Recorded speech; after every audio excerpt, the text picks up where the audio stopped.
Hello, everyone. I'm Ryan from Fireside Yankees, and we've got a very special guest for today's Yankees prospect spotlight, and that is left-handed pitching prospect Griffin, who's ranked as a top 30 prospect according to MLB Pipeline in the Yankee organization. He was their 6th-round pick in the 2024 MLB Draft. He spent 2 years at LSU, including his most recent season in 2024, when he pitched 50 1/3 innings pitched and led the team in ERA at 1.79.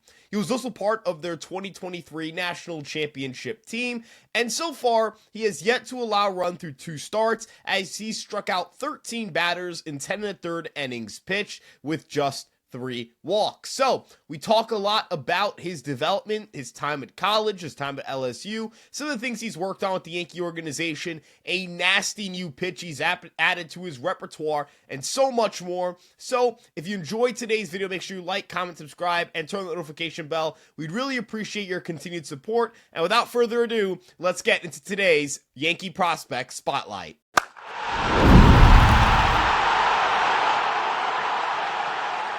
Hello, everyone. I'm Ryan from Fireside Yankees, and I'm joined by a very special guest, and it is Yankees 6th-round pick, left-handed starting pitcher. He is starting out as a starting pitcher with the Tampa Tarpons in Single A right now. Griffin, how are you doing today? And thank you again so much for coming on the show. Yeah, thanks for having me. Doing great. Just at the hotel. We have a game tonight at 7, so just wait for the bus. Yeah, and I know that you pitched in this series already, but I want to kind of rewind a little bit before we talk about the pro games and talk about your time at LSU, because you pitched there for 2 years from 2023 to 2024. For those who are not aware, he was part of the National Championship team in 2023. You played along guys like Dylan Cruz, Paul Skeens, someone who's in the Yankee organization now, in Thatcher Hurd.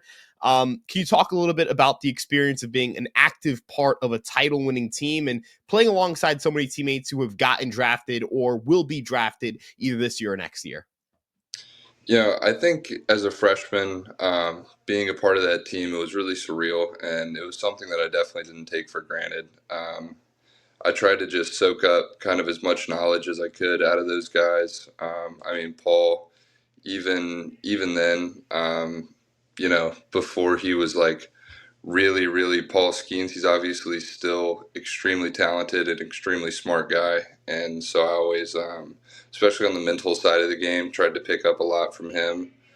But that team really just felt like we were connected. It felt like we all had the same goal in mind, and we kind of all subconsciously knew that we should win. So that was it was a cool experience. It was good to feel like a true winning culture. That was something that I was somewhat used to from high school. So it was refreshing to come into college and have the same type of culture and the same expectations. Yeah, and you talk about not just the winning culture, but also you're an active part of that team. You've finished, I think you're one of 5 pitchers with 5 wins on that team, and so when you get to be as a freshman an immediate contributor, what did that do confidence wise? How did that make you feel making that transition from high school to college? Um, it definitely gave me a lot of confidence. Felt more like, I guess when you're going into college, there's always that kind of thought in the back of your head, like, do I really belong here? And when you go out and have success in some SEC games, it really like establishes that for you mentally. Like, I'm here for a reason. Um, you hear coaches and everybody say that a lot, and it's good. It's good to build up, and I don't know. It just was surreal. Like, some of the games we played, like Tennessee Friday night, like 15,000 people at the box. It's just stuff that I didn't see again. It was just amazing. That year was just one on one, I guess. And what was the most hostile environment you've played in your time at LSU? The one place where you're like, dude, I can't even hear what's going on.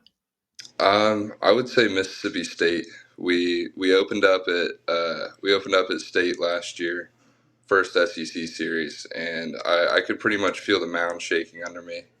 I think I had like bases loaded, 2 outs, and like a three run game, something like that. So I yeah, definitely felt the mound shake a little bit in that full count. So pretty Yeah, awesome. and you talk about that experience, through college and how you almost felt like you weren't sure, whether you have to quell those doubts whether you belong or not, and you definitely did through your time there. You had a 2.66 ERA, 111-3. Anytime I post about you on Twitter, there's so many LSU fans like, "Damn, I wish he was still here." Happy for him. Sucks he got drafted though. Can you talk a little bit about that draft process, and going through the day in which you were picked by the New York Yankees? Obviously, as a draft eligible sophomore, there's a lot of not pressure going into the draft, but you definitely feel like there's going to be a decision to be made either way. Um, and for me, it was it was go back to college or hopefully get drafted and get the amount of money that I was looking for. So it was never really about like the round or anything. It was about the situation, and the Yankees were one of the teams that were the correct situation for me to go ahead and go forward with the draft. So that was a really big positive for me. I'd heard a lot about their pitching development and just the way that they take care of their pitchers. I believe if you're a Yankees pitcher, you statistically have the best odds to make it to the major leagues, to make your debut to either the Yankees or the Dodgers. And, it just seemed like a good fit. Draft day was a little bit stressful. Um, Probably not my favorite. Glad I don't have to do it again. But I think everything worked out the way it was supposed to. Yeah, and it's interesting you talk about the Yankees' reputation as a pitching organization. What have been your early impressions now that you've gone through an off season and a spring training as a member of the organization, and now that you've begun your pro career officially? I would say it's definitely different from what I'm used to. There's very different expectations. There's different, I guess, ways that they look at what makes a successful pitcher. Um, it's not so much about just who gets outs. It's about who's nasty, who's gonna throw hard, who's gonna have the right numbers, the right stuff, and that's something that is just a little different from college. I had, especially last year, it was all about first pitch strike percentage, and holding runners was the most important thing in my life. So like complete switch up, especially going to pro ball where it's a little bit more development based. Um, but they're extremely organized. Everything is tracked. There's tons of data at your disposal, and I've definitely really enjoyed it so far. It feels like a true like developmental experience, I guess.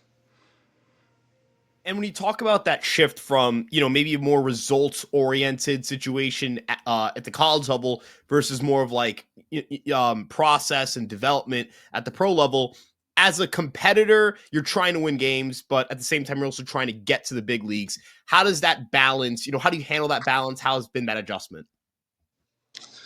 Really, the best way that I've found, I guess. I mean, I've only thrown in two professional games, so take everything with a grain of salt. But I pretty much I don't think about any type of metrics, anything else for like bef- day before game or game day. All I'm looking to do is compete, get outs, try to go as deep into the game as possible, and that's kind of been my mentality every time I've gone out there. Over the past pretty much since high school started, I guess. But I'll obviously take the developmental piece very seriously on my days that I'm not on the mound. But when there's an umpire back there and there's fans in the stands, I'm not going to be too concerned about it. I'm just going to be trying to do what I can to help my team. Yeah, and you talk about game day, obviously different mentality, and some of the development work as well. One of the things I found most fascinating before kind of in the weeks leading up to today was the development of your kick changeup. Now, the kick changeup's kind of become a buzz term or a buzz pitch because it's a teachable off-speed pitch, and those are really tough to find. Can you talk about what that kick change has done for you? how you get the movement you're looking for, and the story of how you ended up adding that pitch to your repertoire. Yeah, so I started throwing it this past summer in Cape Cod. Um, Kind of my guys at home at ZO Performance helped me, really establish it and gave me the idea for it. I remember at LSU maybe messing around with it a little bit, like we saw it on Tread or something and thought it was funny, just throwing it and catch play. And then fast forward a couple months, and I'm trying to kill a lot more vertical break on my changeup. I was able to get some good arm side run on it, but just could not get it to go downwards, which I think is the big allure of the kick change. Is it kind of cheats it for you by kicking the spin direction.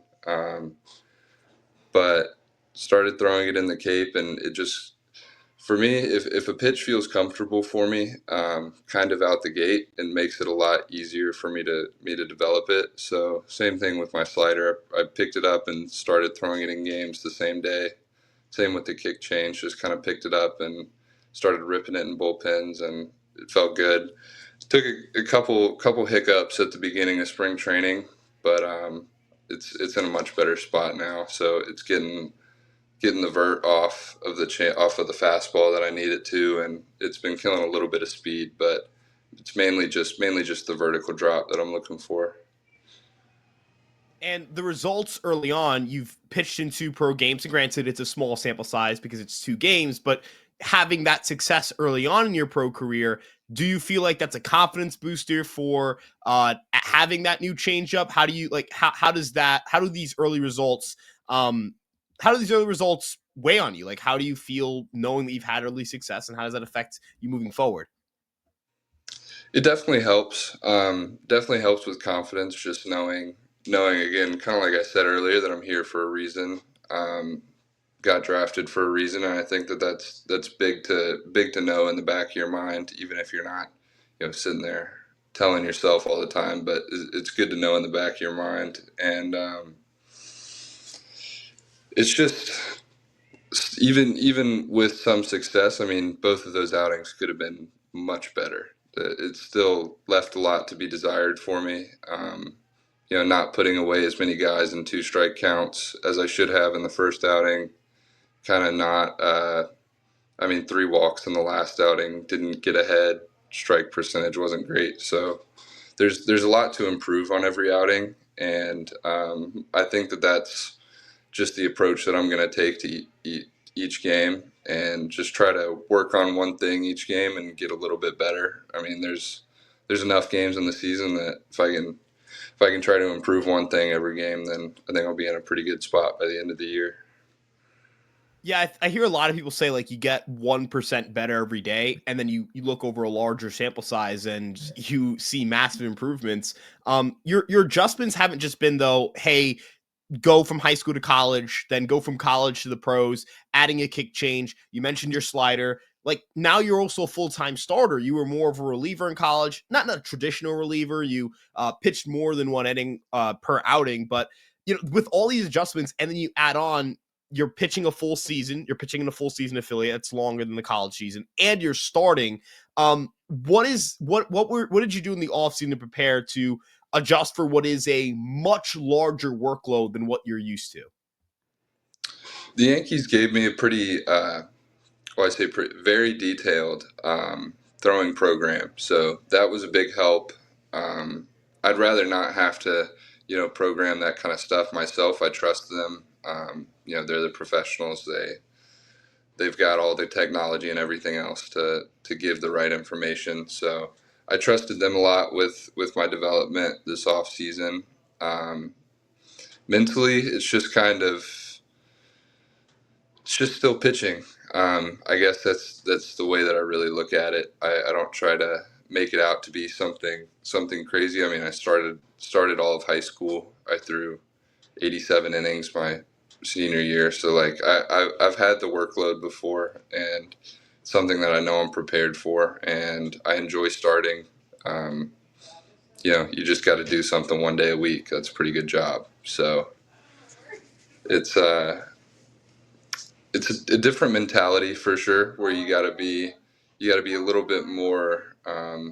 You can't just put all your focus into that one inning or those few batters and really like, I guess, trying to think of the word for it, like just blow all of your adrenaline and all of your energy out at once. You have to be a little more strategic, but something that I'm getting used to, and I'll still be getting used to as the season goes. Just making small improvements.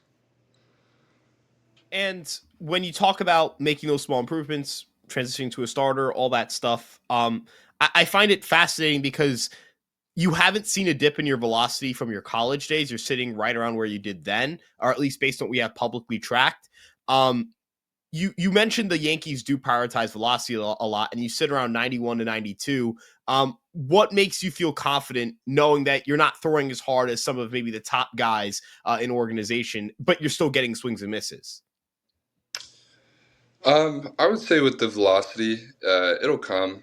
It's just, especially looking back to when I was a starter, I was generally hitting my velocity peaks when it came like to later in the season.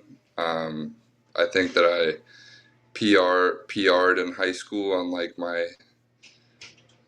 um, like I threw my full season of however many innings, like 80 plus, and then I PR'd at the All-Star game after that. So like it just kind of that's normally how my arm's been. It's more of a build-up process, and I mean, as long as I keep getting the swing and misses, I'm not too concerned about the velocity. I know that's something that will need to go up eventually, but I just want to really have great feel for my fastball command, be able to throw my slider in any count I want, and have the changeup be effective for swing and miss. And those are my main goals. That plus just learning how to pitch to batters. That was a big thing that I need to focus on after last game. I was not throwing pitches that I should have been in certain counts. That's another thing the Yankees are really good at is the analytical side of things, like which pitch statistically is the best for which count, and there generally is a pitch based off of the batter's statistics that is objectively the best pitch to throw. So just need to keep studying that, and we do a lot of pitchers education. So I think especially being here in low A, it's a lot more of a learning experience than anything else, which is great, and I think it'll really help me going forward. I find it fascinating that they have data that tells you what's the best pitch to throw in a count. How much do you weigh that though, or does the organization weigh that with what you're comfortable throwing? Because on a start to start basis, you may not feel as good about your changeup as maybe your slider, or vice versa, or your fastball. Like, how does that get weighed into these conversations where some games you have it and some games you don't with a certain pitch? I think that that's something that'll be game to game. At the end of the day, especially when I only throw three pitches, I guess. I shouldn't really be too off on any of them on a given day. So it maybe 3-2 counts or 2-2 counts or something like that. That's where I would go to the pitching coach and tell him, hey, I don't feel as comfortable with this for a strike today or whatever else it is. But I'm sure that once you continue going higher in the levels, that's something that becomes more of like a back and forth conversation as opposed to just showing you the raw data and saying this is what the data says.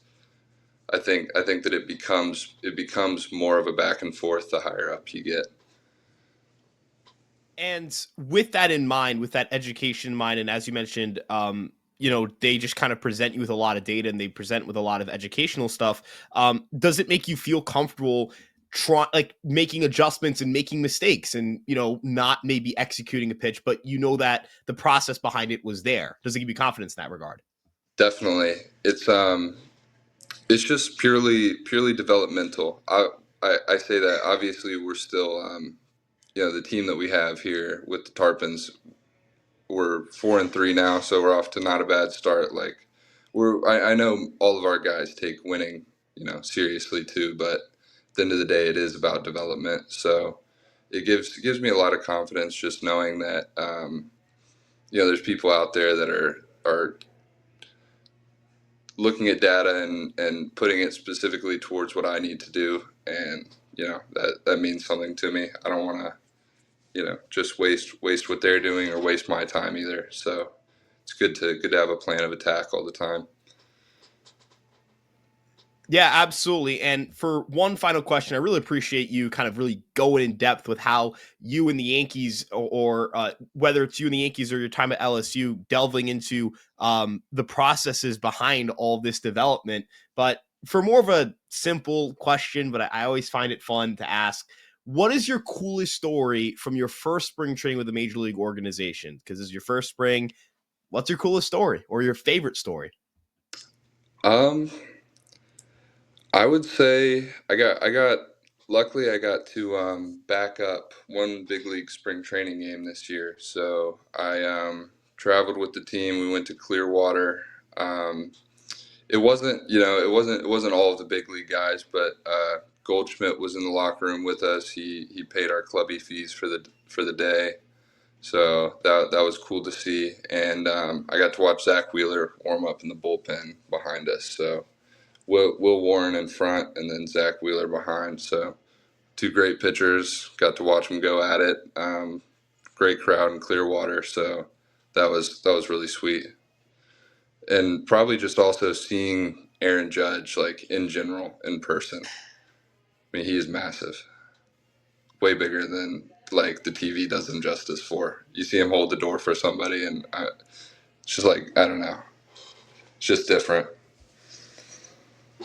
Yeah, I mean, I'm 5'8", so I went to Tampa for a bit, and like getting up close with seeing like some of the players up and close, it's like, I mean, from my perspective, they're even larger. You know, I kind of wish I was maybe 6'1", 6'2", somewhere in that range. Yeah, But well, I mean, at 6'1", 6'2", you still feel short generally with this org. So it's unfortunate, yeah, especially I I mean, mean for me too. But it is what it is.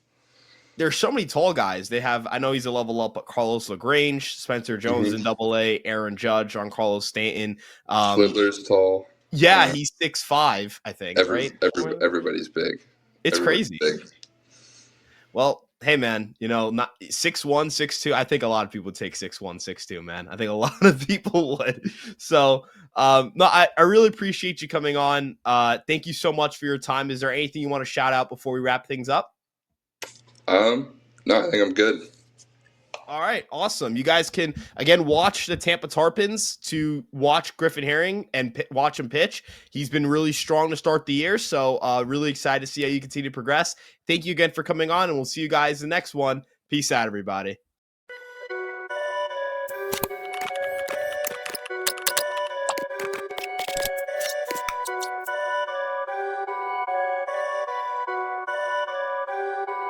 Perfect.